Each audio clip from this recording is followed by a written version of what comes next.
There you go. And I look over in the corner, and there's this guitar neck stuck in a potted plant with plants going around it. And I look at this guy, and I go, what's that over there? And he goes, that's my wife's plant. No, but what about the neck? And he says, I don't know. There was a flood on the White River, and the other guitar got all wet and rotted away, so my wife took the neck and made a planter out of it. And I said, really? He said, yeah, you want to buy it? And I said, well, how much you want for it? He said, $100. So I bought the neck for $100, which is it's a 1949 J45 neck, and then Tony Nobles put it on this thing here, this old body here, and it had another old pick guard on it and everything, but then we put this old de-arming toaster top on it, you know, just.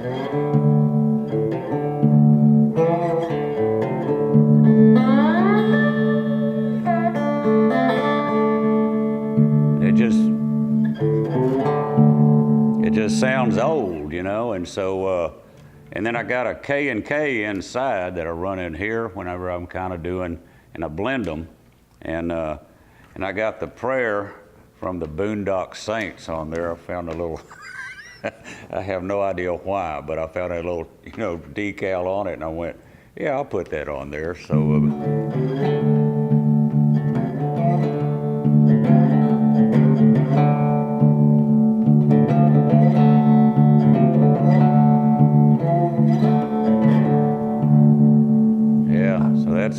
That's my Frankenstein, but I love it.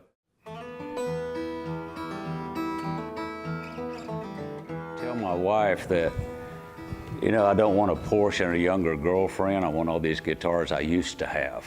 You know, because who would have thought, you know, a 56 Telly you paid $200 for would be worth anything later on. You know, that was it. But I'm, you know, I love these old guitars. Well, like I say, I started off there in Dallas, Texas in folk music with Michael Murphy, and then I'd see Guy Clark and Townes Van Zandt. But then also I feel very fortunate to have seen Mance Lipscomb and Lightnin Hopkins, you know, and you know, and then later on when I wanted to be like a serious songwriter, I just said, well, I remembered how powerful Lightnin was, just him and a guitar. You know, he would come out with an old Gibson, had a de-arming pickup in the middle and plug it into like a Fender Blackface Twin, and then he would, and I remember this lick that he would.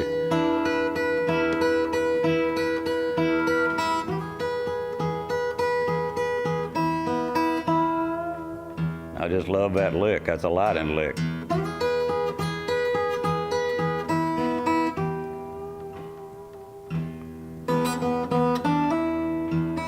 I feel very fortunate I started off in folk music, right? Because the lyrics were so important, you know. I mean, you had Guy Clark and Townes, and of course Dylan, and you know, all the Cambridge folk singers, Paul Siebel and Eric Andrews. So I got into folk music. Then later on, you know, when I went back and said, well, I really want to try to play, or at least learn some Lightnin licks and Mance licks and John Lee Hooker licks, and so I kind of got into that whole dead thumb groove, you know, we're just.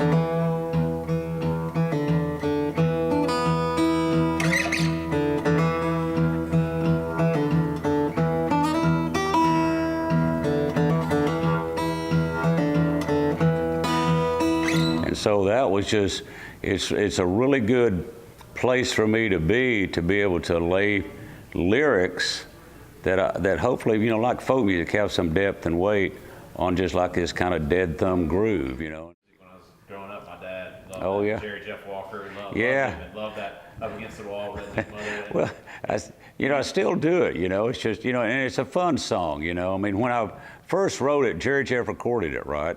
But he left that thing on there at the beginning where it said, this song is by Wylie Hubbard, and then he sang it, you know, but they left it on there. So that was kind of the only thing I was known for so long. You know, I'd go to these old honky tonks, I'd walk on stage, they'd go, play Redneck Mother, and I'd play Redneck Mother, and I'd go, here's a song I wrote, another song I wrote, and they go, play Redneck Mother again. So it was like, you know, the only thing I was known for. But now, you know, it fits in my arsenal. You know, I mean, I got like Snake Farm on rock and roll, Drunken Poet, so it really, so I don't, you know, it's fun to do.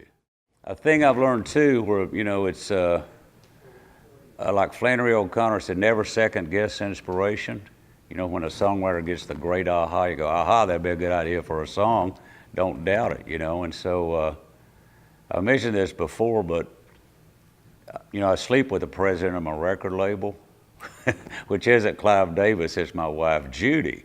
And so she says, you write whatever you want to write about, and you make the records you want to make.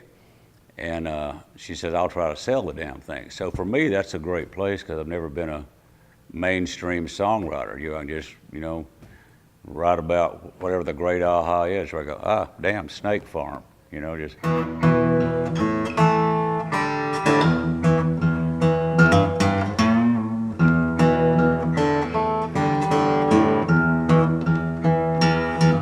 Well, a woman I love is named Ramona. She kinda looks like Tempest Storm, and she can dance like Little Egypt. She works down the Snake Farm, Snake Farm. It just sounds nasty, Snake Farm. It pretty much is Snake Farm. It's a reptile house, Snake Farm. Thanks for watching the Vault Sessions. Every view and subscription we get helps us buy guitars for kids. Click here to subscribe, click here to watch more Vault Sessions, and visit our website here to learn more about our Guitars for Kids program. We'll see you next week.